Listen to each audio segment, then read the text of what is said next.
As we end our first trip as members of the UK delegation to the Council of Europe, what's your impressions? What's the first visit been like for you?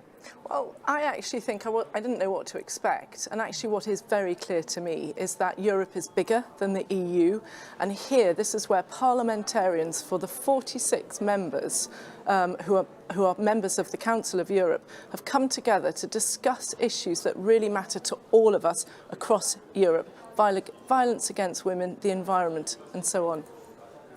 I mean, fundamentally, this is about looking at how democracy, human rights and the rule of law is carried out in our individual countries.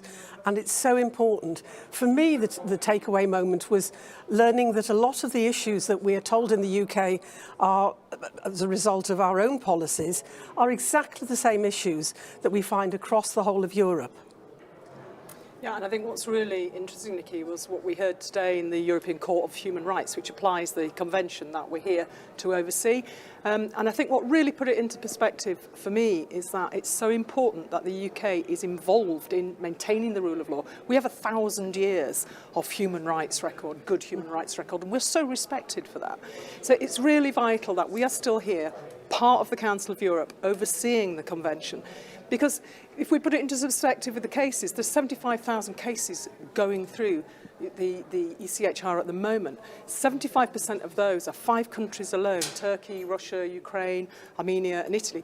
We only had 260 cases brought against our government, and 255 of those fell. They failed, and only 5 were heard, 2 of which didn't win. So I think it puts it into perspective how good we are with our human rights record, but how important it is to every person living in the European community, including us and my constituents in Hartlepool, that those human rights are looked after and we keep men, women and children safe around our continent.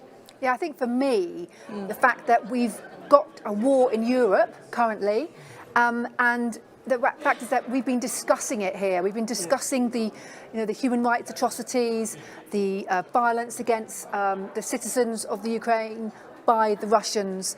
And, for me, it's so important to be continuing our partnership with our European partners. Although we're not in the EU anymore, being still in the part of the Council of Europe is probably more important in some respects.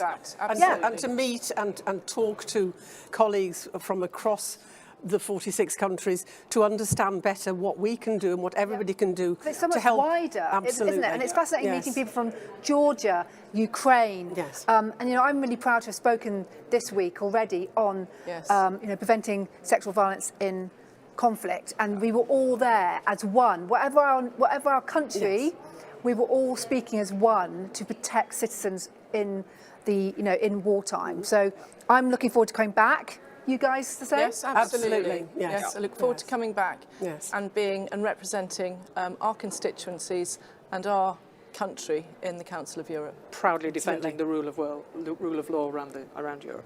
Yes.